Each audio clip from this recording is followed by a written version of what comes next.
नमस्कार मंडळी. माझं नाव उमेश मुंडे आणि आज आपण बोलणार आहोत देवराई या एका वेगळ्या विषयावर. वेगळा विषय यासाठी म्हणतोय मी की आपण देवराई असं ऐकतो भरपूर, पण प्रत्यक्ष देवराई काय आहे, ही संकल्पना काय आहे किंवा ही संस्था काय आहे संकल्पना म्हणण्यापेक्षा याच्याबद्दल आपल्याला काही फारशी माहिती नसते. आणि मध्यंतरी एक चित्रपट येऊन गेला देवराई, त्याचा जर आपण विचार केला तर त्या चित्रपटामध्ये जी देवराई या संकल्पनेविषयीची मांडणी केली गेली त्याच्यावर देवराईबद्दल समज होण्याऐवजी गैरसमज खूप जास्त झाले.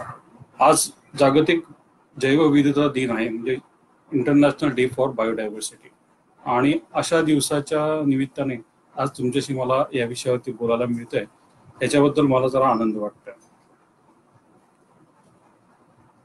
जैवविविधता किंवा बायोडायव्हर्सिटी आपण फक्त झाडांबद्दल किंवा पक्ष्यांबद्दल बघतो जे आपल्या आसपास आहेत. आपण शहरात बघितलं तर आपल्या आजूबाजूला किती प्रकारची झाडं मिळतात आपल्याला, किंवा किती प्रकारचे पक्षी प्राणी दिसतात. जसजसं शहरीकरण म्हणजे विकास म्हणजे शहरीकरण किंवा नागरीकरण ही संकल्पना घेऊन आपण काम करायला सुरुवात केली, आता त्याला दशकं लोटलेली आहे. आणि त्या याच्यामध्ये काय आपण गमावतोय तर आपण दरवर्षी हिरवा भाग आणि माती या दोन गोष्टी गमावतोय. शहरीकरण किंवा नागरीकरण, कॉन्क्रिटीकरण म्हणजे विकास अशी संकल्पना झाली आहे का काय, असा गैरसमज व्हावा अशी परिस्थिती सध्या आहे. आणि शहर हे मॉडेल किंवा आदर्श धरून आजूबाजूची गावही विकसित होत असतात, आणि त्यामुळे शहरीकरण, नागरीकरण, कॉन्क्रिटीकरण असलेली जंगलं तोडून साफ करून कॉन्क्रिटीकरण करून मग त्याच्यामध्ये शोभेची झाडं लावणं म्हणजे जैवविविधता किंवा बाग तयार करणं म्हणजे आपण हिरवा रंग वाढवतोय, हिरवेपणा वाढवतोय निसर्गाचा, असा एक गैरसमज तयार केला गेलेला.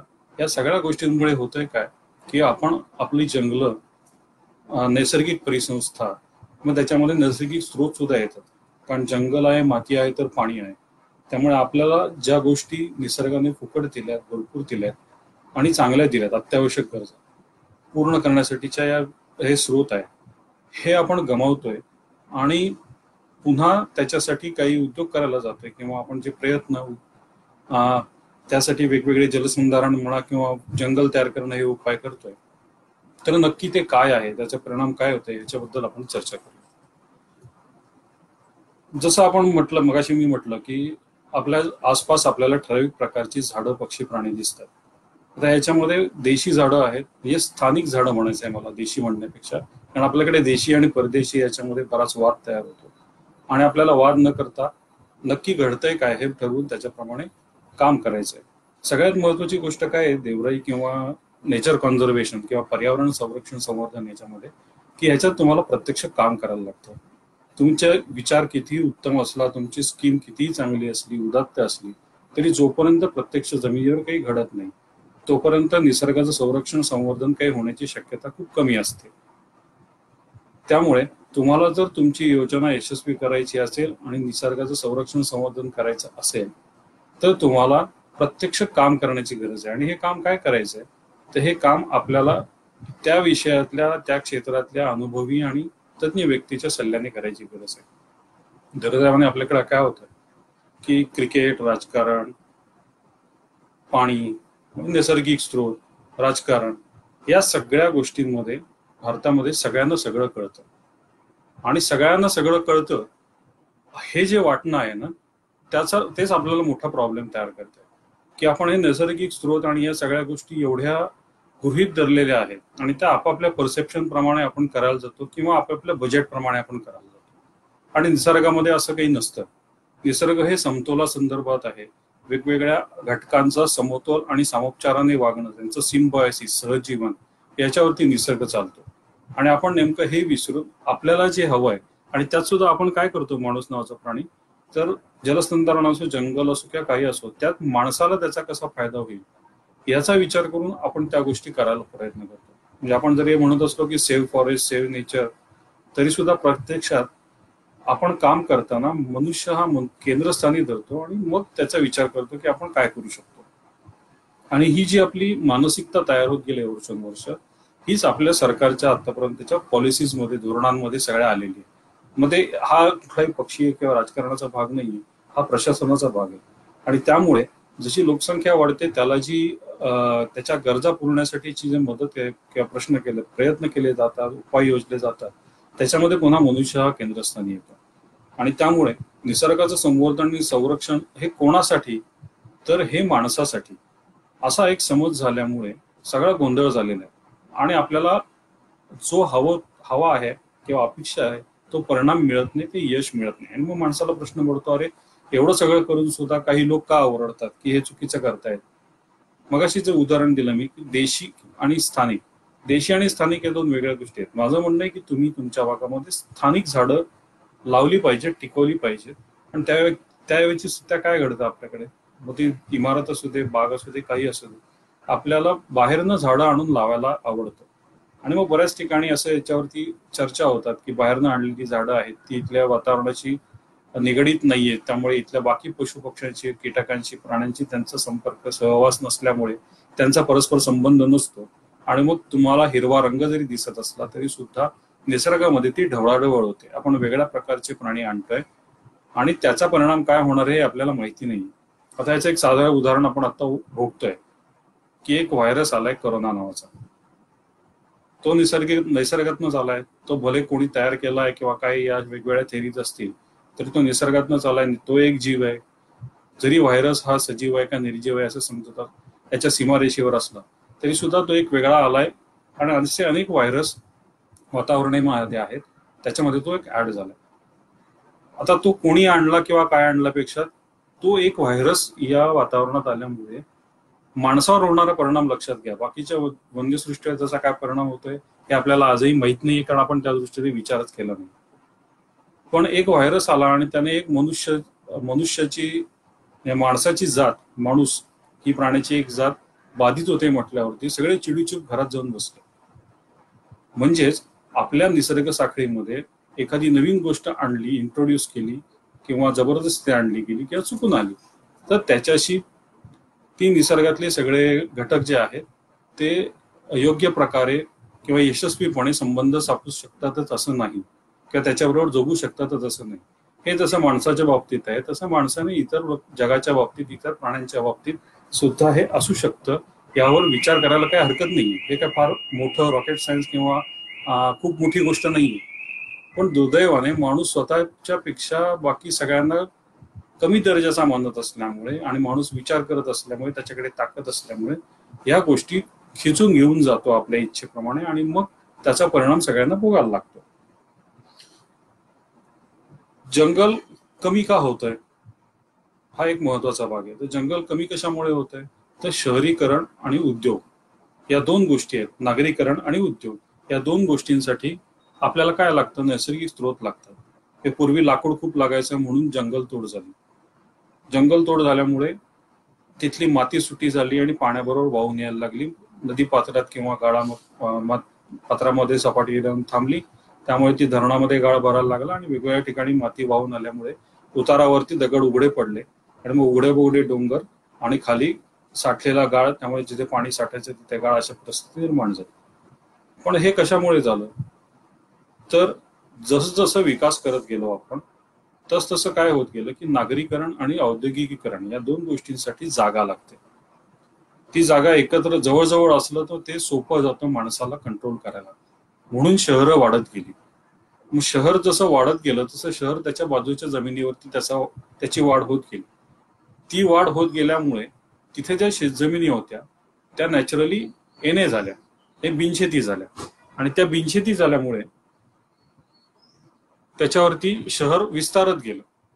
पण माणसाला शहराच्या विस्तार बरोबरच जेवायची गरज आहे आणि त्यामुळे शेती तर पाहिजे आपल्याला.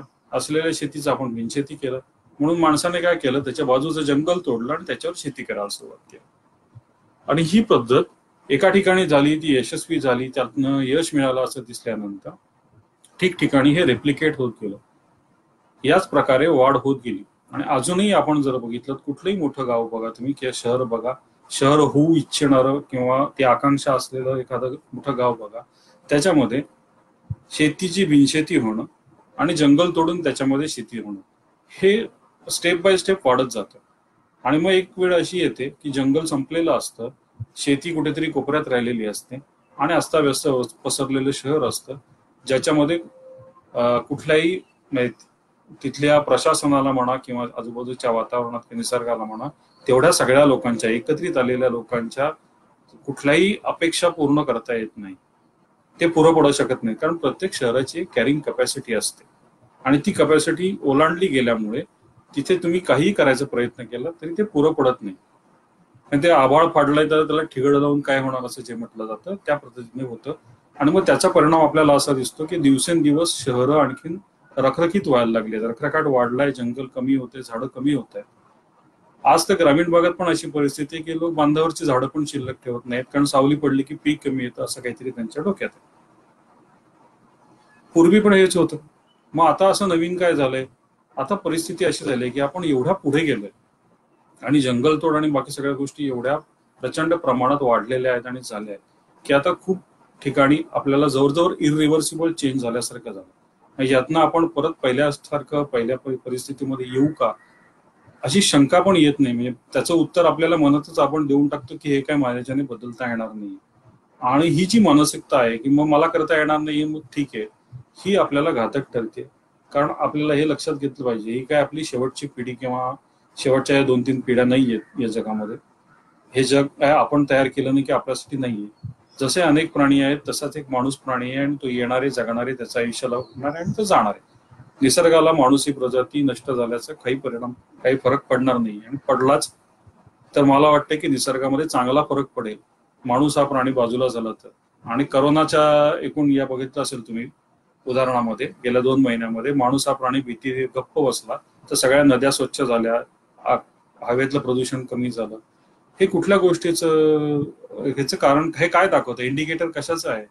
तर हे या गोष्टीचं इंडिकेटर आहे की माणसाने समोपचाराने काम न करता, सारासार विवेक बुद्धी न वापरता जे त्याच्या विकासाचे कार्यक्रम चालवले आहेत ते त्याच्या मुळाशी येत आहे. मग हे करताना माणूस म्हणतो मी एकटा आहे, मी काय करणार, आमच्याकडे फॉरेस्ट डिपार्टमेंट आहे ना, वन खातं आहे, मग ते काय नाही करत? तर वन खातं काही करत नाही का? तर असं नाहीये. वन खातं त्यांच्या परीने काम करत असतं. पण वन खात्याचं किंवा सरकारी कुठल्याही खात्याचा एक दृष्टिकोन असतो. उदाहरणार्थ काय, तर कुठलाही भाग, उदाहरणार्थ आपण आता जंगलाचाच विचार करूया, कारण आपण देवराईबद्दल बोलतो. तर जंगलाचा विचार केला तर मग जंगल वाचवण्यासाठी म्हणून वन खातं काय करतं? तर वन खात्याकडे मोठा फोर्स आहे, प्रोटेक्शन फोर्स आहे. ते वेगवेगळ्या ठिकाणी जिथे जंगल चांगलं आहे आणि चांगलं राखायचं आहे तिथे कंपाऊंड घालून, तिथे फोर्स लावून, कुठे अभयारण्य, नॅशनल पार्क, बायोस्फिअर रिझर्व्ह अशा वेगवेगळ्या नावाने ते रिझर्व्ह करतं. तिथे माणसाला एंट्री करायला बंदी तरी घालतं किंवा कठोर नियम तरी घालतं. म्हणजे काय की तुम्हाला जर जंगल वाचवायचं असेल तर तुम्हाला माणूस या पाण्याचा इंटरफिअरन्स तिथनं बाजूला केला पाहिजे, या एका माइंडसेटनी हे काम केलं जातं. म्हणजेच ज्या माणसाने हे वाचवण्याचं काम करायचंय तो माणूस सगळ्यात पहिल्यांदा या सगळ्यातनं बाजूला काढला जातो आणि त्याला त्याच्यामध्ये येऊ दिलं जात नाही. आणि मग याचा परिणाम काय होतो की माणसाला कळतच नाहीये की हे आपल्यासाठी, आपल्या भवितव्यासाठी, आपल्या आवश्यकतेसाठी या गोष्टी करायच्या. आणि हे न कळल्यामुळे माणूस त्या योजनेचा, संरक्षण योजनेचा किंवा संवर्धन योजनेचा भाग होत नाही किंवा तो बाजूला होतो. त्याला त्याच्याबद्दल तिरस्कार असं म्हणणार नाही, पण आपलेपणा वाटत नाही. हे माझं काम आहे किंवा हे माझं पण काम आहे आणि हे मी करायची गरज आहे, या पद्धतीने काही हे काम होत नाही. आणि मग त्याचा परिणाम आपल्याला निश्चितच त्याच्या यशावर झालेला दिसतो.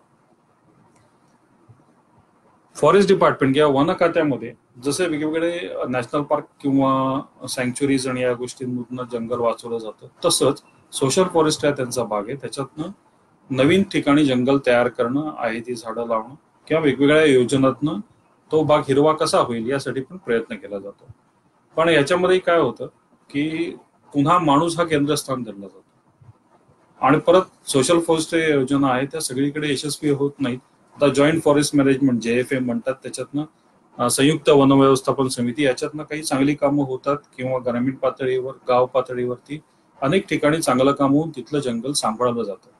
पण ते सांभाळलं जाण्यापुरतंच आहे, ते वाढवणं किंवा त्याची गुणात्मक वाढ होणं याकडे अजूनही तितकंसं लक्ष दिलं गेलं नाहीये किंवा त्या दृष्टीने काम होत नाही. म्हणजेच तुम्हाला सरकारी यंत्रणा वापरून आहे ते जंगल वाचवता येत नाहीये किंवा वाढवता येत नाही. मग दुसरा उपाय काय आहे? दुसरा आणखीन काही उपाय आहे का?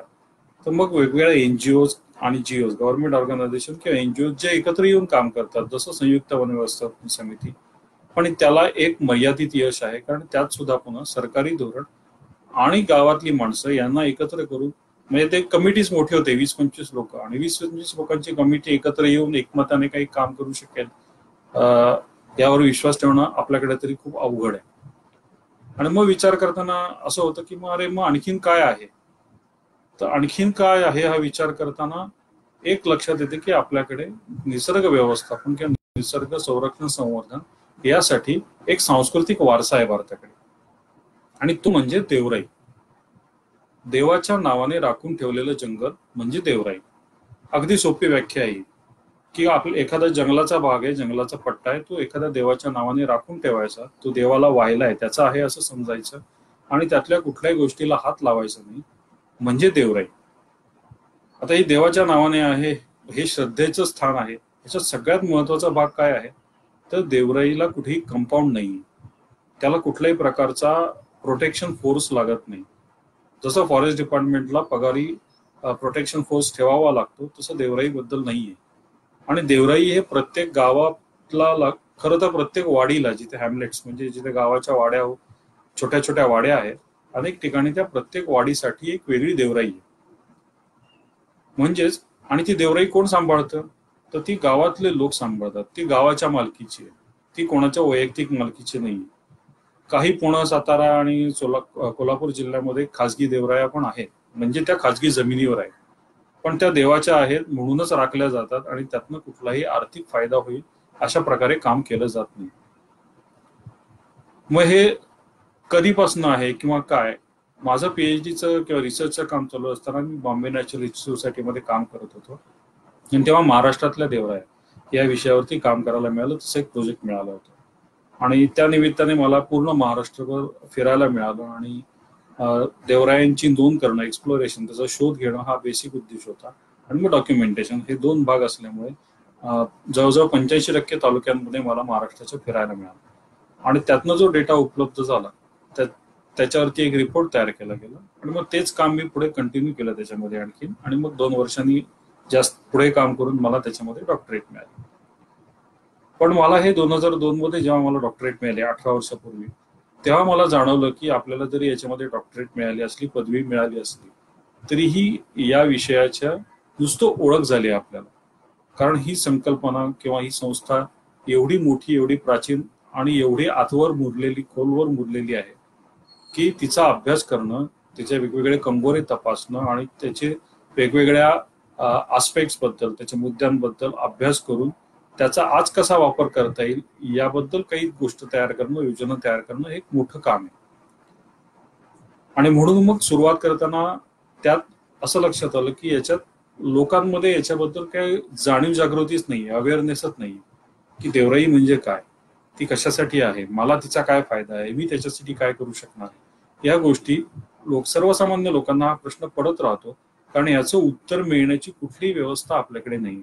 एवढी ती परिसंस्था दुर्लक्षित झाली, म्हणजे एवढी दुर्लक्षित झाली की ज्या गावांमध्ये चांगल्या देवराया आहेत त्यांची पुढची पिढी शहरात आल्यामुळे, शहरात शिक्षण घेतल्यामुळे त्यांचा सुद्धा त्या देवराईशी संपर्क राहिलेला नाही. आणि त्यामुळे मग देवराई म्हणजे काय, आणि 21व्या शतकामध्ये माणूस आणि देवराई याचा संबंध काय असणार आहे, काय असायला हवा, आपण काय ही संकल्पना, ही परिसंस्था वाचवायला का हवी, हे माझं म्हणणं काय, हे सर्व लोकांसमोर तुमच्यासमोर समजावून सांगावं, माझं मत मांडावं, यासाठी मी ही संधी घेतली.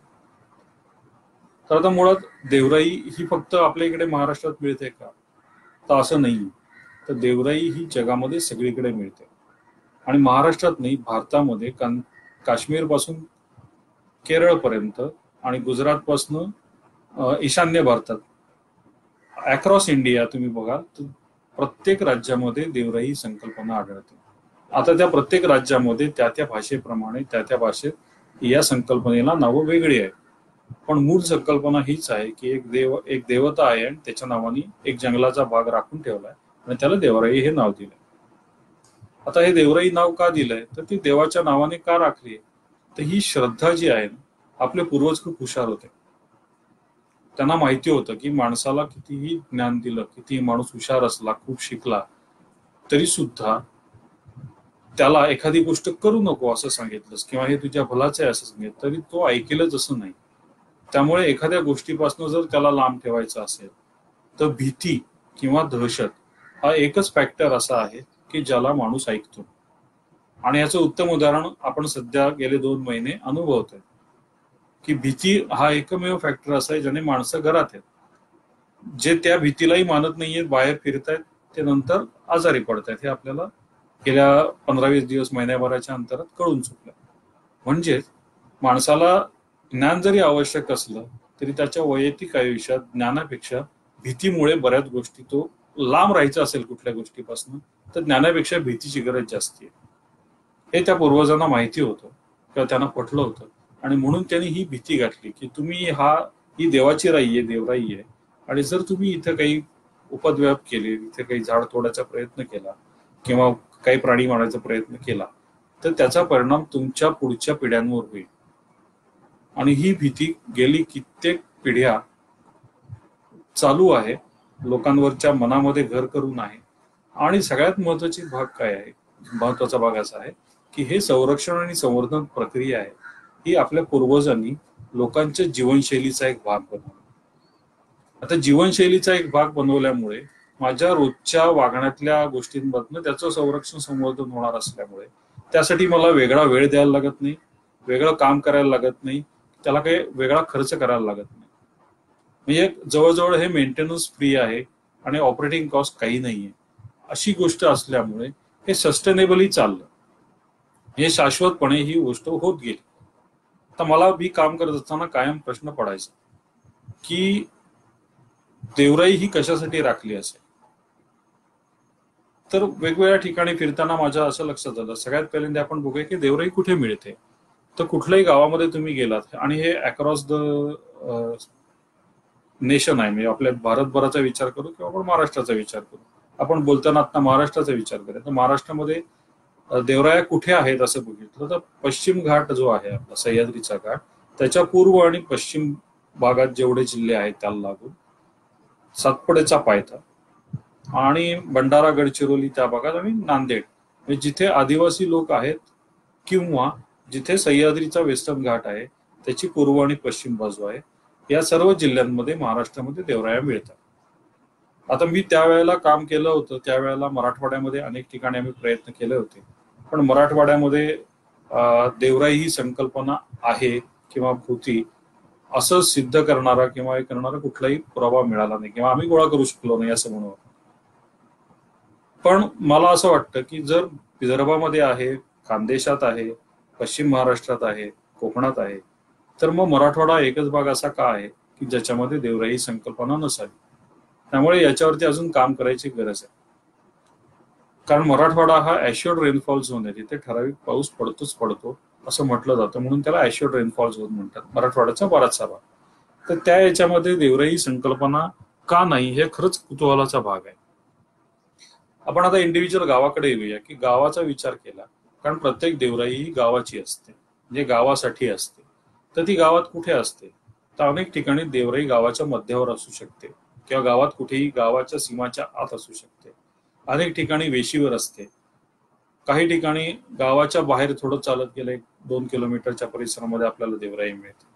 काही देवराया मात्र जंगलामध्ये आतमध्ये डोंगरावर म्हणा किंवा डोंगराच्या पायथ्याला कुठे दरीमध्ये अशाही आढळतात. आता या देवराया आकाराने किती असतात, हे देवराईचा काही एक वेगळा आकार असतो का की किमान एवढी असायला हवी, कमाल एवढी असायला हवी. तर जवळपास मी जे काम केलं त्याच्यामध्ये 4,500 देवरायांच्या 4,500 आसपास देवरायांची नोंद केली. त्याच्यामध्ये बहुसंख्य देवराया ह्या 1 एकरच्या आसपासच्या मिळाल्या, त्यापेक्षा कमीच. मग 5 एकर पर्यंतच्या देवराया म्हणजे मोठा भाग आहे, 4,500 देवरायांपैकी 2,000 देवराया साधारण 1 ते 5 एकरच्या आसपास आहे. 5 ते 10 मध्ये कमी आहेत, 25 एकरच्या वरच्या तर हाताच्या बोटावर मोजणे इतके आहेत, कदाचित 2 हाताची बोटं लागते. पण देवराई ही एक झाडाची पण असू शकते आणि देवराई ही 100 एकरची पण असू शकते. आपल्याकडे दोन्हीची नोंद आहे. जरी एक झाडाची देवराई म्हटलं तरी ते झाड आणि त्याच्यावर असणारे वेगवेगळ्या वेली आणि बाकी सगळ्या गोष्टींचा विचार केला तर एका झाडावरती तुम्हाला जवळजवळ 24-25 वेगवेगळ्या वनस्पती मिळतात. म्हणजे जरी म्हणताना आपण एका झाडाची देवराई म्हटलं तरी त्याच्यामध्ये जैवविविधता खूप मोठी आहे. पक्षी असतात, बाकी फुलपाखरं आहेत, कीटक आहेत, अनेक गोष्टी आहेत. पण सर्वसाधारणपणे गावाच्या जवळ असणारी जी देवराई आहे ती अर्धा एकर ते 1 एकरच्या मध्ये असते ऍव्हरेज. आणि जिथे उत्तम देवराया आहेत, मोठ्या देवराया आहेत, अनेक 25 हेक्टर आहे, म्हणजे 25 एकर आहे, 40 एकर आहे, 100 एकर आहे. तर या ज्या देवराया आहेत या कुठे आहेत हा विचार केला तर या सगळ्या देवरायांमध्ये एखादा नदीचा उगम किंवा पाण्याच्या स्रोताचा उगम मिळतो आपल्याला. आणि आजपर्यंत मी रेकॉर्ड केलेल्या जवळजवळ 88 ते 90% देवरायांमध्ये पाण्याचा कुठला तरी एक स्रोत मिळाला. मग तो झरा असेल, ओढा असेल, नदीचा उगम असेल, विहीर असेल, पुष्करणी बांधलेली असेल, तलाव असेल, वेगवेगळे स्रोत आहेत, पण पाण्याचा स्रोत आहे. आणि मग अचानक माझ्या लक्षात आलं काम करताना की देवराई आपल्याला आता का दिसते, तर आपल्याला बाजूचं सगळं जंगल साफ झालंय, आजूबाजूच्या भागातली सगळी जंगल तुटलेलं आहे आणि देवराई ही जंगल श्रद्धेमुळे, लोकांच्या भीतीमुळे, भावनेमुळे, देवावरच्या श्रद्धेमुळे ते वाचलेलं आहे.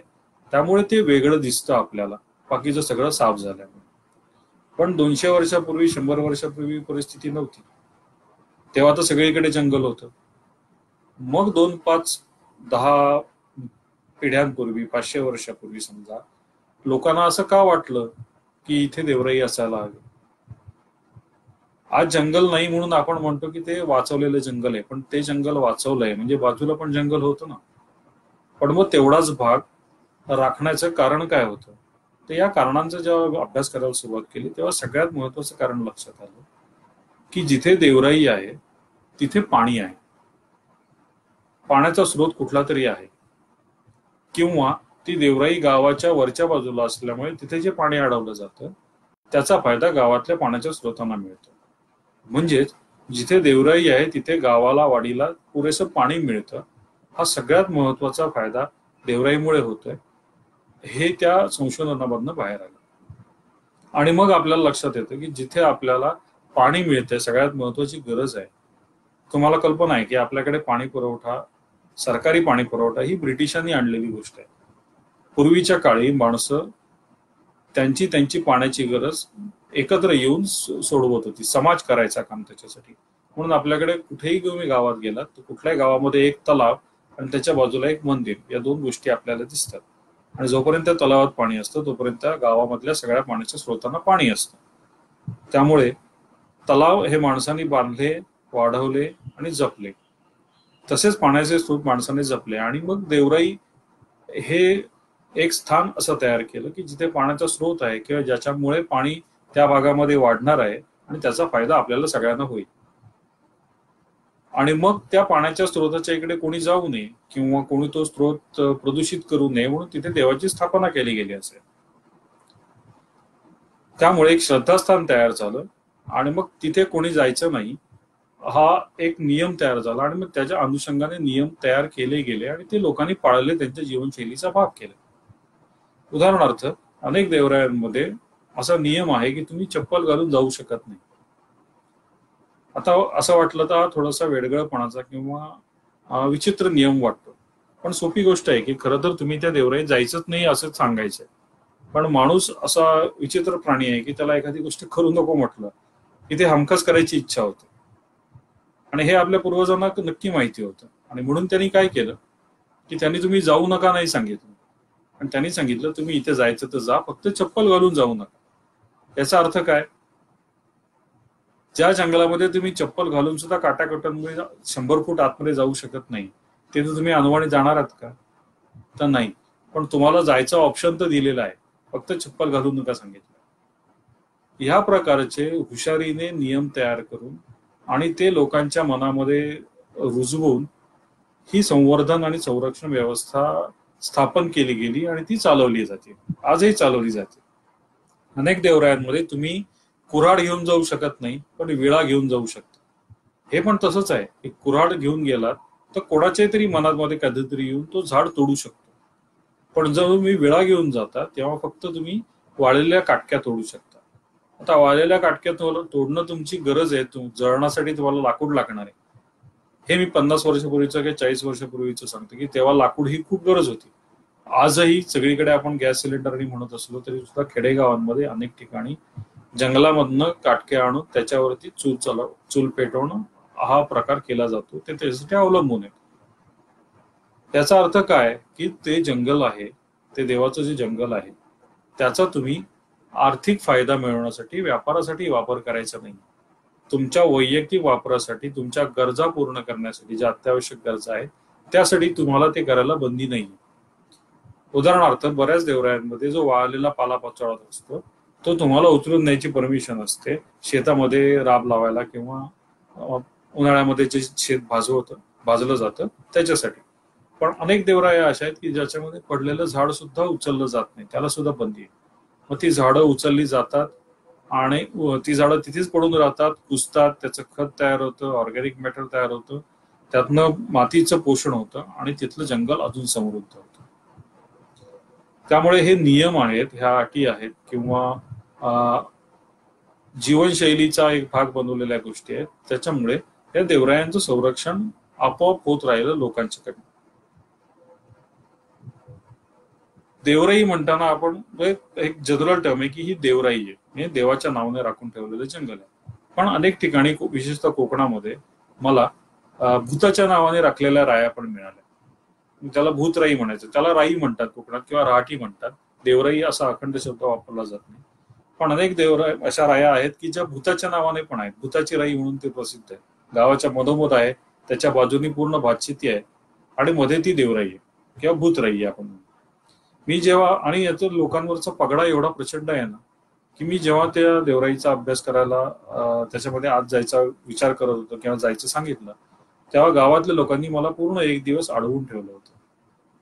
त्यांचं म्हणणं की भूताची राई आहे, तुम्ही आज जाऊ नका, जो आज जातो त्याचं वाटोळं होतं.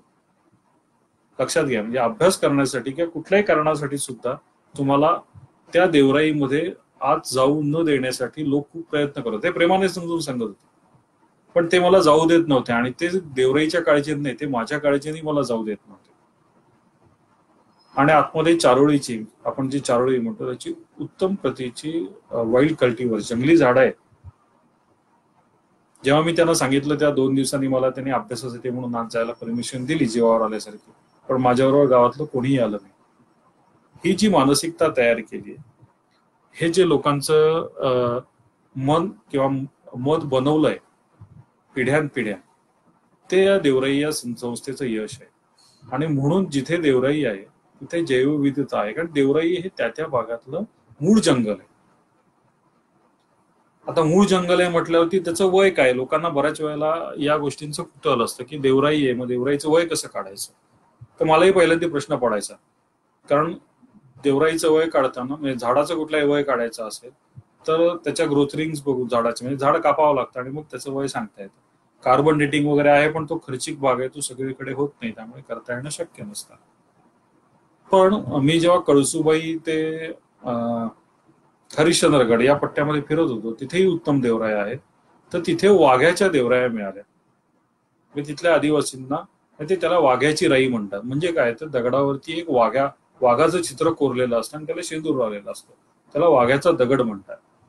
आणि हे आदिवासी लोक आहेत, ते प्रत्येक पिढीचा एक वेगळा वाघ्याचा दगड बसवतात. साधारण एक 30 वर्षाचं एका पिढीचं अंतर धरलं जातं. दर 30 वर्षांनी एक नवीन वाघ्याचा दगड त्या देवराईमध्ये बसवला जातो. तर मध्यंतरी मी फिरताना तिथे एका देवराईमध्ये असे 17 दगड बघितले. म्हणजे आपण ऍव्हरेज 30 वर्षाच्या हिशोबाने विचार केला तर 510 वर्षाचं रेकॉर्ड त्या देवराईचं तिथं आहे. देवराई तिथे अस्तित्वात असल्याचं. म्हणजेच ते जंगल कधीपासून तिथे आहे, त्याच्या आधी किती असेल तर माहित नाही, पण किमान 510 वर्षाचा इतिहास आपल्याला मिळाला. तर वेगवेगळ्या ठिकाणी असे वेगवेगळे इंडिकेटर्स आहेत, ते आपण शोधण्याची गरज आहे. ते शोधले तर आपल्याला ही परिसंस्था तिथे कधीपासून आली, ही देवराई संस्था कधीपासून आली, रुजली, टिकली, याच्यावरती काही भाष्य करणं शक्य होईल.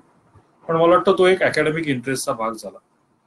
आपल्याला देवराईचं सर्वसामान्य लोकांच्या, गावकऱ्यांच्या आयुष्यात असलेलं स्थान काय आहे, त्याचं महत्व काय आहे, आणि मग त्याच्या पुढचे प्रश्न काही आहेत का याच्याबद्दल जास्ती बोलण्याची गरज आहे, कारण ते जास्ती महत्वाचं आहे, कारण ते आवश्यक आहे. भविष्यात त्याचा उपयोग होणार. कधीपासून होती हा अकॅडमिक इंटरेस्टचा भाग असू शकतो आणि त्याच्यावरही काम करायला पाहिजे. पण मी हे कॉन्झर्वेशनचं काम करत असल्यामुळे संरक्षण आणि संवर्धनामध्ये आपल्याला पुढचा विचार जास्ती करायची गरज आहे. त्यामुळे आजचे प्रॉब्लेम्स काय आहेत त्याच्यावरची उत्तरं शोधली तर आपल्याला ती संस्था टिकवणं आणि पुढे चालवणं शक्य होईल. या विचाराने मी सगळ्यात पहिल्यांदा याचे वेगवेगळे उपयोग काय याच्याबद्दल बोलतो. कुठल्याही देवराईमध्ये तुम्ही गेलात, खरं तर देवराई हा सांगण्याचा विषय नाहीये, हा अनुभव घेण्याचा विषय आहे. असं नुसतं सांगून देवराईबद्दल पुरेशी माहिती देणं बिलकुल कोणालाही शक्य होणार नाही, किंवा माझ्या भाषेची मर्यादा आहे असंही म्हणायला लागेल. पण तुम्ही देवराईमध्ये जेव्हा आतमध्ये प्रवेश करता तेव्हा एका वेगळ्या जगामध्ये प्रवेश करता. एकदम हे तुम्ही जोपर्यंत बाहेरनं चाललं असता तेव्हा बाहेर सगळं साफसूफ असतं, झाडं फार कमी असतात, आणि एका पॉइंटला देवराई जिथे चालू होते आणि तुम्ही जिथनं एकदा देवराईत प्रवेश केला की सगळं चित्र बदलतं. मग उंच उंच गेलेली झाडं बघायला मिळतात आपल्याला, त्याच्यावर असलेल्या अजस्त्र वेली असतात, वेगवेगळ्या पक्ष्यांचे आवाज असतात, कधी प्राण्यांचे आवाज ऐकायला मिळतात, पुढे पाण्याचा खळखळाट येत असतो, बांबूचं वन असेल तर त्यातनं घुमणारा वारा आपल्याला वेगवेगळे भीतीदायक आवाज ऐकवत असतो, आणि सगळी बाकी इतर गोष्टीची शांतता नाही, कुठलाही इतर आवाज ऐकू येत नाही. म्हणजे तुम्ही एकदा त्या भागामध्ये गेलात की तुम्ही त्या वेगळ्या जगाचा एक भाग होऊन जातो आणि तुम्हाला बाहेरच्या जगामध्ये काय याचा काही पत्ता लागत नाही. इतकंच नाही तर बाहेरच्या तापमानापेक्षा देवराईमधलं तापमान हे वेगळं असतं, ही आपल्याला इकडे अनुभवायला मिळतात. तिथली आर्द्रता वेगळी असते. याचं कारण तिथे खूप मोठ्या प्रमाणावर झाड आहे, आणि झाडं असल्यामुळे या सगळ्या गोष्टी आहेत. आणि होतं काय देवराईमध्ये, जेव्हा काही डिस्टर्बन्स नाहीये कोणालाही झाडं वाढायला, तेव्हा झाडं भरपूर मोठ्या संख्येने वाढतात, आणि मग ती जवळजवळ वाढल्यामुळे झाडांमध्ये दोन गोष्टींसाठी स्पर्धा चालू होते. एक म्हणजे पाणी आणि दुसरा म्हणजे सूर्यप्रकाश. आणि या दोन अत्यावश्यक गोष्टी आहेत झाडासाठी अन्न तयार करायला. आणि त्यामुळे तुम्हाला देवराईमधल्या झाडांची वाढ ही वेगळ्या पद्धतीने झालेली दिसेल. म्हणजे मला खूप वेळ हा अनुभव येतो. मी अनेक वनस्पतीशास्त्राच्या विद्यार्थ्यांनाच नाही तर लेक्चरर्सना सुद्धा घेऊन जातो देवराई दाखवायला. तेव्हा आपल्याला आपला एक मानसिकता अशी तयार असते की आपण आधी बघितलेल्या गोष्टींवरनं सगळ्या जगाचा अंदाज लावत असतो, आणि त्यात फारसं गैर असंही नाही.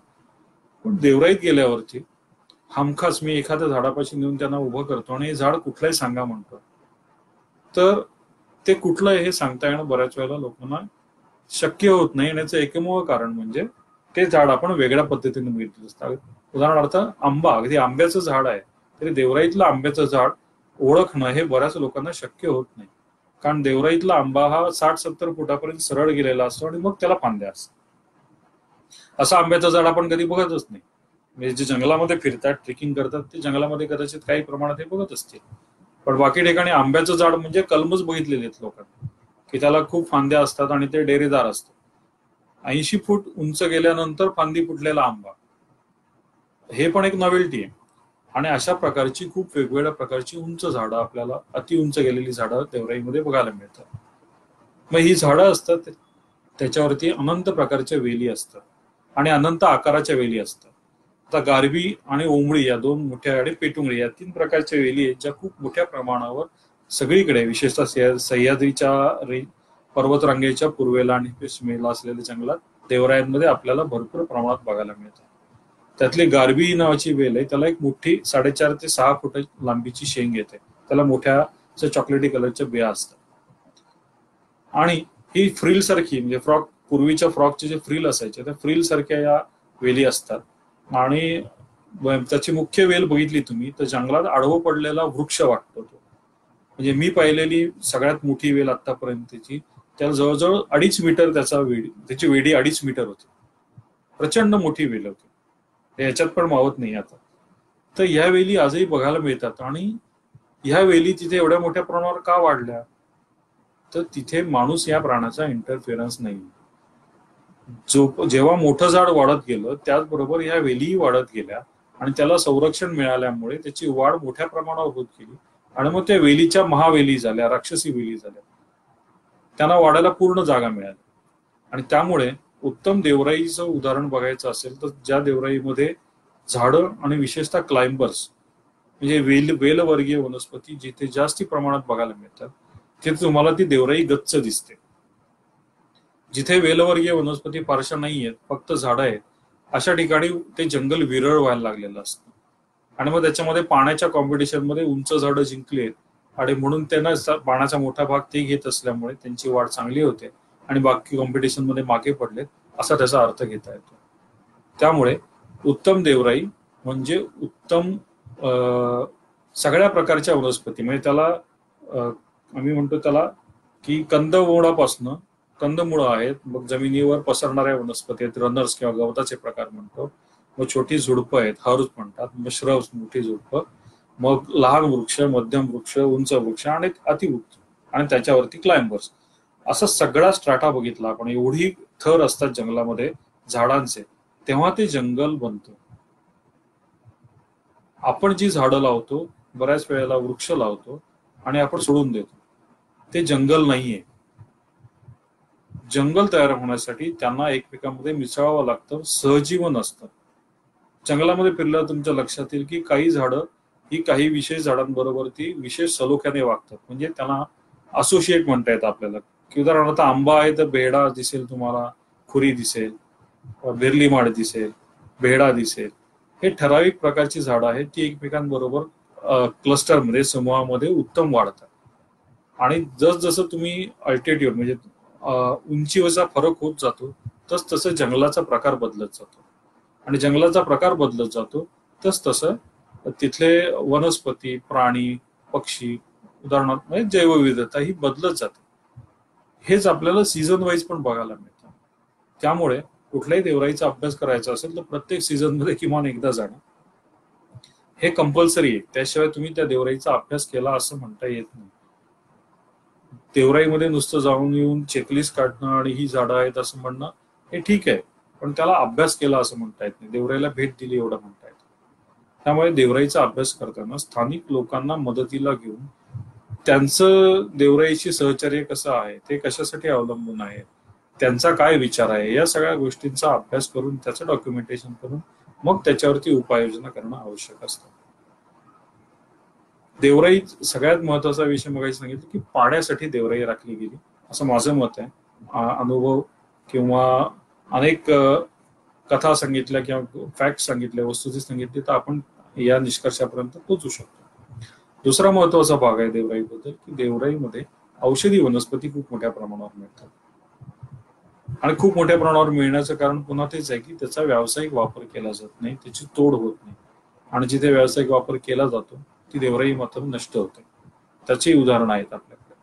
कारण शेवटी काय, माणसाच्या समजशक्तीला एक मर्यादा आहे. एकदा नफा दिसला किंवा पैशाचा मोह झाला तर मोह सगळ्याला आंधळ करून टाकतो आणि मग त्याचा परिणाम त्याच माणसाच्या पुढच्या सगळ्या पिढ्या भोगतो. देवराईमध्ये औषधी वनस्पती भरपूर आहेत, त्याचप्रमाणे दुर्मिळ वनस्पती पण खूप दिसतात आणि ते साहजिक आहे. दुर्मिळ वनस्पती आपण कशाला म्हणतो की ज्या वनस्पती आपल्याला बाहेरच्या जगामध्ये, देवराई व्यतिरिक्तच्या बाहेरच्या जगामध्ये खूप कमी प्रमाणात दिसतात, क्वचित दिसतात, म्हणून त्यांना दुर्मिळ म्हटलं जातं. मग ते दुर्मिळ का होतात, तर त्याचं कारण परत माणूसच आहे की माणूस एक तर झाडं तोडत असतो, कंदमुळं काढल्यामुळे काही वनस्पती नष्ट होत असतात, आणि केवळ झाड तोडल्यामुळे झाड नष्ट होतं असं नाही. अनेक वेळेला हॅबिटॅट लॉस, म्हणजे काही झाडं ही ठराविक ठिकाणी वाढत असतात. तुमच्या नागरीकरणाच्या विकासाच्या कल्पनामध्ये तिथलं तुम्ही हॅबिटॅट त्याची घालवून टाकली, त्याचा अधिवास घालवून टाकलात, तर ते झाड तिथे नष्ट होणार आहे. अशा पण अनेक प्रजाती नष्ट झाल्यात केवळ त्यांचा अधिवास नष्ट झाल्यामुळे. हे माणसाला कधी कळलं पण नाही की आपल्या या गोष्टीमुळे या वनस्पती नष्ट होणार आहेत, कारण त्या दृष्टीने त्याचा अभ्यासच केला गेला नव्हता. आपण निसर्गाला कायम गृहीत धरत आलोय आणि फक्त हत्ती आणि 6 आंधळी गोष्टच आहे तसं आपण निसर्गाकडे बघत असतो की आपल्यातला प्रत्येक जण त्याला निसर्गाप्रती जी गोष्ट आवडते ती धरून फक्त त्याच्याबद्दल बोलत राहतो आणि ते ब्लोअप करून तेच पूर्ण चित्र आहे असं बघायचा आपला एक हट्टाहास असतो. आणि निसर्गामध्ये असं नाही, निसर्ग हा सगळ्याचं सुवर्ण मध्य साधून काम करण्याची गोष्ट आहे. जरी सर्व्हायव्हल ऑफ द फिटेस्ट असं म्हणत असलो तरी सुद्धा निसर्गामध्ये सगळ्या गोष्टी सामोपचाराने आणि समूहाने होतात, तरच ते शाश्वत असतं, दूरगामी टिकणारं असतं. या व्यतिरिक्त आणखीन देवराईमधनं काय मिळतं, तर देवराईमधनं टिंबर प्लांट्स खूप मिळतात. पण टिंबर प्लांट जरी असले तरी ती तोडली जात नाही. पुन्हा भावना, श्रद्धा हा भाग आहे. देवराईमधली झाडं कधीच तोडली जात नाहीत का? तर असं पण नाहीये. म्हणजे माणसांनी विचार करताना आपल्या पूर्वजांनी हा पण केला होता की देवराईमधली टिंबर प्लांट्स जी आहेत, म्हणजे इमारती लाकडाची जी प्रजाती आहे, त्या दोन गोष्टींसाठी तोडल्या जातात. एक म्हणजे शाळा बांधायची असेल तर, आणि दुसरं म्हणजे मंदिर बांधायचं असेल तर. हे कुठे लिखित नाहीये. तुम्ही कुठल्याही गावात जा, देवराईची एक आणखी गंमत अशी आहे की देवराई हे गावाचं सगळ्या गावाच्या मालकीची असते. म्हणजे काय, तर सगळं गाव दर महिन्याला एका दिवशी एकत्र बसतं. ते देवराईत असतं, देवराईतल्या देवळात असतं, आणि मग तिथे बसून या सगळ्याबद्दल चर्चा केली जाते. याचे नियम आणि निर्णय घेतले जातात आणि त्याची अंमलबजावणी होते. आणि याच्यामध्ये सरकारी यंत्रणा आणि याचा काही संबंध नाहीये, कारण तिथे कोणाचा अधिकार गाजवायचा नाहीये, ते वाचवण्यासाठी काम करायचं. आणि ते वाचवण्यासाठी काम करायचं असल्यामुळे सगळ्या गावांची एकी जिथे आहे, सगळ्या गावकऱ्यांची एकी जिथे आहे, तिथे देवराया उत्तम प्रकारे टिकलेल्या आहेत. हे आजही आपल्याला बघायला मिळतं आणि ही संख्या खूप मोठी आहे आणि त्या बघायलाही बरं वाटतं. म्हणजे देवराई ही पाण्यासाठी उपयोगासाठी आहे. देवराईमुळे माणसांना औषधं मिळतात, टिंबर प्लांट्स मिळतात. आणखीन काय झालं, देवराई म्हणजे काय असतं, तर देवराई विशेषतः कोकणामध्ये तुम्हाला सहज बघायला मिळेल की देवराईमध्ये गावाचे सगळे उत्सव आहेत ते लोक एकत्र येऊन साजरे करतात. आता कोकणातला सगळ्यात मोठा उत्सव आहे शिमगा किंवा होळी. तर देवराईमध्ये होळीचा माळा नावाची एक जागा असते, तिथे होळी लावली जाते. सगळं गाव किंवा ज्या वाड्या असतात त्या एकत्र येतात तिथे आणि होळी लावली जाते. मग तो उत्सव तयार होतो. या सगळ्या गोष्टींमध्ये देवराई हे केंद्रस्थान ठेवल्यामुळे ते गावाचं एक कल्चरल सेंटर आहे किंवा ऍडमिनिस्ट्रेशनचं पण सेंटर आहे. देवराई ही केंद्रस्थानी ठेवून तिथे पाण्याचा स्रोत आहे, तिथे जंगल आहे, तिथे माणसाला त्या गावाला लागणाऱ्या सगळ्या नैसर्गिक संपत्तीचं साधन आहे, तो साठा आहे. त्यामुळे तो मध्ये ठेवून त्याच्या बाजूनी सगळं गाव हे करून सगळ्या गावकऱ्यांना एकत्र आणून त्यांच्या जीवनशैलीचा एक भाग म्हणजे या देवराईचं संरक्षण समोर इतकं सुंदर वेढलेलं आहे हे सगळं नेटवर्क की त्यामुळे यातलं एक कुठली गोष्ट हलत नाही पटकन. आणि मग कायदे काही असले किंवा बाहेरनं कितीही काही प्रलोभनं असली तरी जोपर्यंत गावातले लोक एकत्र आहेत आणि त्यांना ते माहिती आहे की ही देवराई इथे आहे, याचं कारण काय आहे आणि ही गेलं तर मला काय त्रास होऊ शकतो. तर परत ही भीती आहेच ना माणसाला की समजा ही देवराई गेली आणि माझं पाणी संपलं तर मी काय करायचं. मला पाणी मिळतंय ते त्या देवराईमुळे मिळतंय, मला औषधं मिळत आहेत ती त्या देवराईमुळे मिळत आहेत. हे सगळं माहिती असल्यामुळे माणूस जिथे देवराईवर अवलंबून आहे या सगळ्या साधन संपत्तीसाठी, तिथल्या सगळ्या देवराया माणसांनी नीट जपल्यात, राखल्यात. आपल्याला हे नीट बघायला मिळतं. मग एवढं सगळं सुंदर आहे, एवढं छान आहे, एवढी जुनी परंपरा आहे, मग तरी मग त्याला प्रॉब्लेम काय, मग अडचणीत का आहे, असा एक प्रश्न तयार होतो. एवढं सगळं आहे मग तरी अडचण का. तर अडचण मगाशी मी पहिल्यांदा सांगितली तशी की शहर हा आदर्श धरल्यामुळे शहरामध्ये जसा विकास होतो त्याच धर्तीचा विकास गावात व्हायला पाहिजे असं शहरात राहणारीच गावातली माणसं ठरवतात.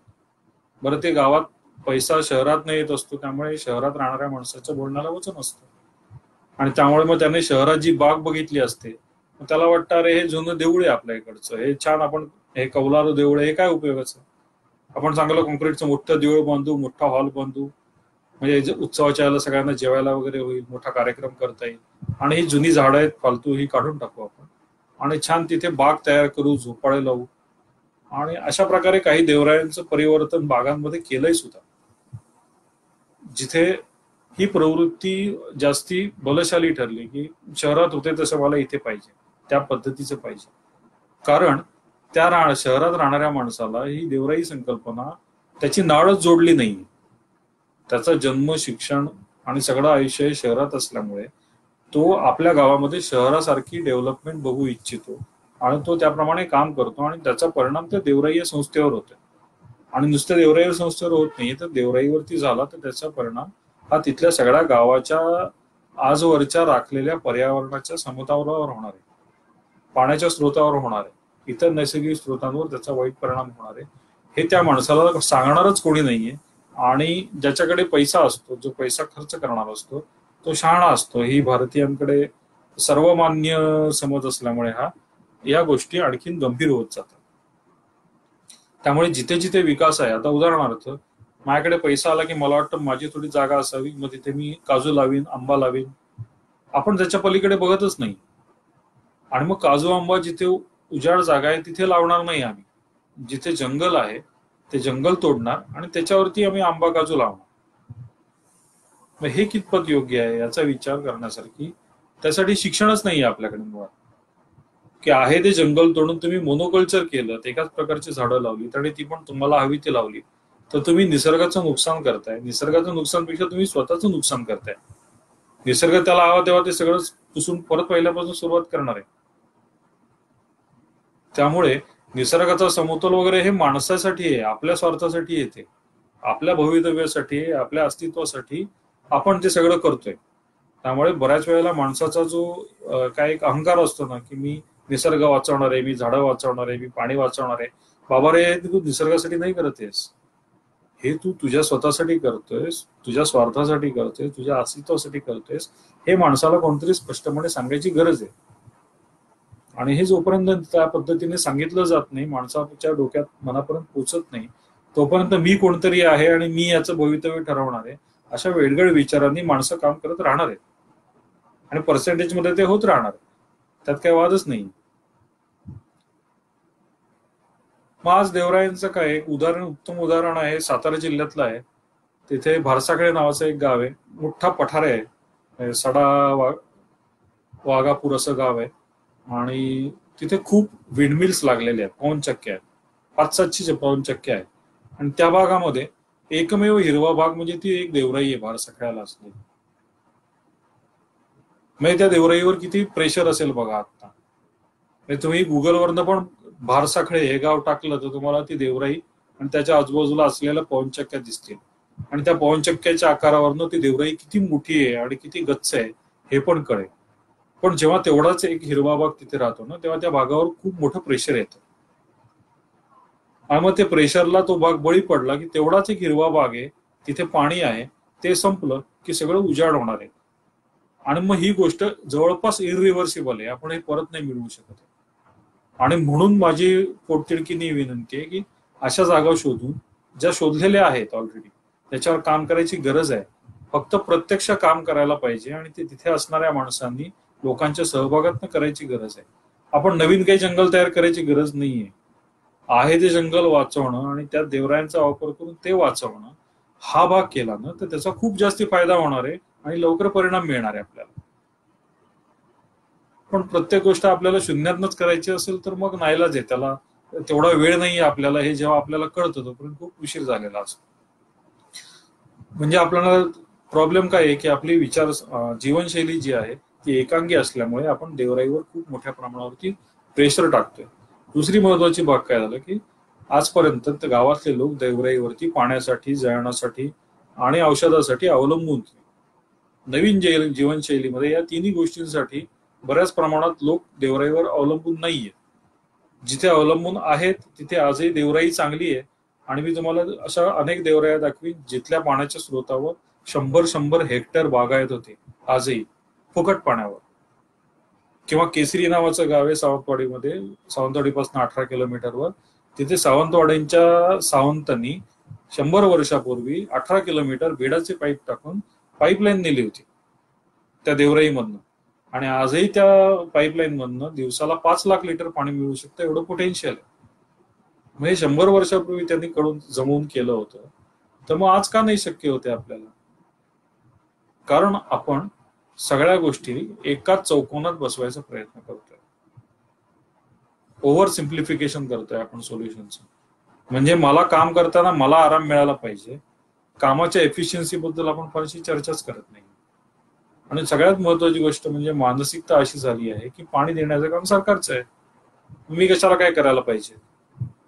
पण उद्या सरकारने सांगितलं की नाही पाणी पुरवू शकत, तर आपण काय करणार आहोत? आपण मरणार आहोत का आपण पाणी मिळवण्यासाठी प्रयत्न करणार आहोत?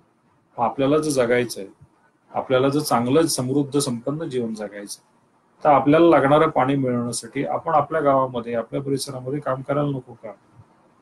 आणि ते करण्यासाठी आपल्याला देवराई नावाची परिसंस्था मदत करते. ती आहे उपलब्ध, फक्त ती टिकवायची. एवढी साधी गोष्ट आपण का करू शकत नाही? बरं, ती देवराई टिकवण्यासाठी आपल्याला काही करायचं आहे का? आपल्याला काहीच करायचं नाही, ही सगळ्यात महत्वाची गोष्ट आहे. देवराईला ना कंपाऊंड लागतं, ना त्याला माणूस ठेवायला लागतो, ना खर्च करायला लागतो. फक्त त्याला इंटिग्रिटी लागते लोकांची, की हे देवाचं आहे, हे गावाचं आहे, ही नैसर्गिक साधन संपत्ती आहे, ही समूहाची सगळ्या सामायिक आहे, तर त्याच्यामधनं मी त्याचा व्यवहारिक किंवा आर्थिक व्यापारी वापर करणार नाही. हे जर करता आलं तर देवराई संकल्पना आजही आपल्याला नैसर्गिक समतोल राखण्यासाठी, जैवविविधता राखण्यासाठी खूप मोठ्या प्रमाणावरती मदत करेल.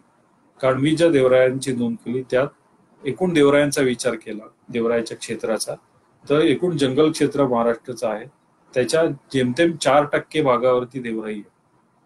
ते देवराईखाली जे क्षेत्र आहे ते 4% भाग आहे जंगलाचा.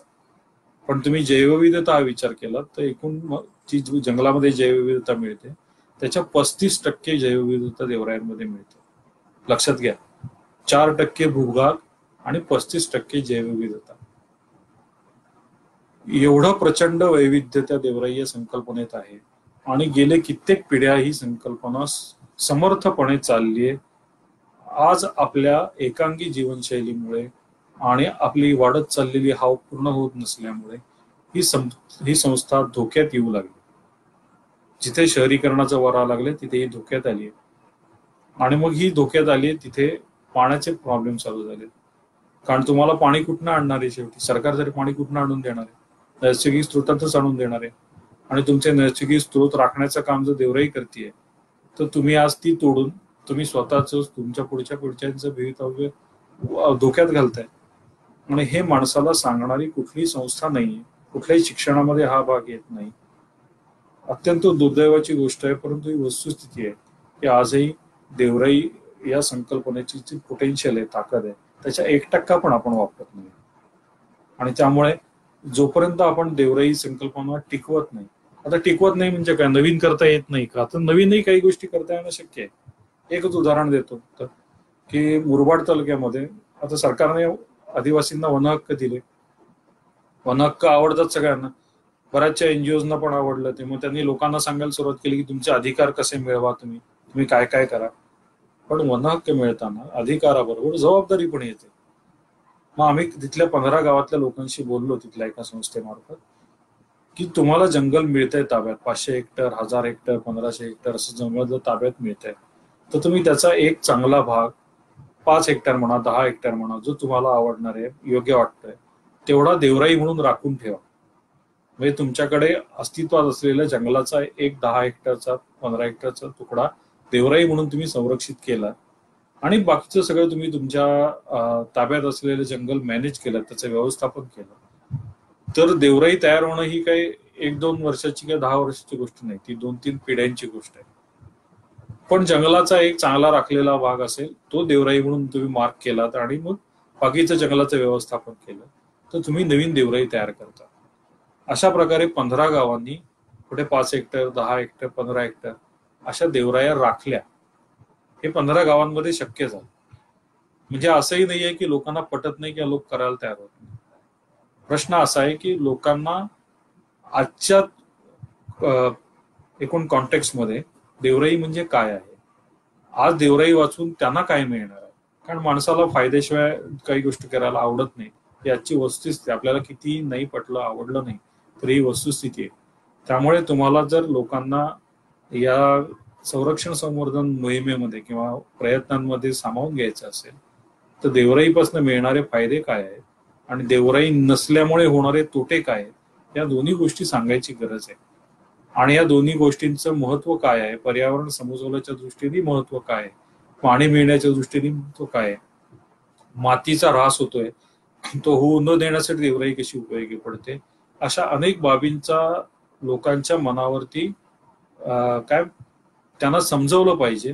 त्यांना या गोष्टी परत परत सांगितल्या पाहिजे तर त्या पटणार आहे. हे जाणीव जागृतीचे कार्यक्रम जर आपण सतत करत राहिलो तर मानसिकता बदलण्यामध्ये आपल्याला थोडंफार यश मिळू शकतं. आणि जाणीव जागृती बरोबरच प्रत्यक्ष काम करत राहिलो तर असलेल्या ज्या देवराया आहेत त्या वाचवणं आणि जाणीव जागृती झाल्यानंतर नवीन तयार होणं, या दोन्ही गोष्टी चालू राहतील. आणि ह्याच्या सगळ्यात महत्वाचा भाग असा आहे की हे प्रत्येक गाव पातळीवर होत असल्यामुळे गावाची किमान पाण्याची आणि बाकी सगळी गरज आहे ती गावातल्या गावात जर भागली तर त्याला पाण्यासाठी दुसऱ्या कुठल्या गोष्टीवरती अवलंबून राहायला लागणार नाही.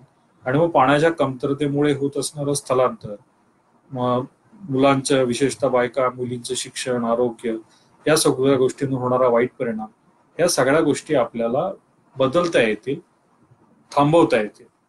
आणि त्यामुळे मग गावाचं भलं व्हायचं असेल, गाव समृद्ध व्हायचं असेल, संपन्न व्हायचं असेल, तर तिथे असणारं सामायिक नैसर्गिक स्रोतांचं ठिकाण हे देवराई, हे जर आपण वाचवू शकलो, ते संपन्न ठेवू शकलो, समृद्ध ठेवू शकलो, टिकवू शकलो, तर त्याच्यासारखी दुसरी आनंदाची गोष्ट नाही.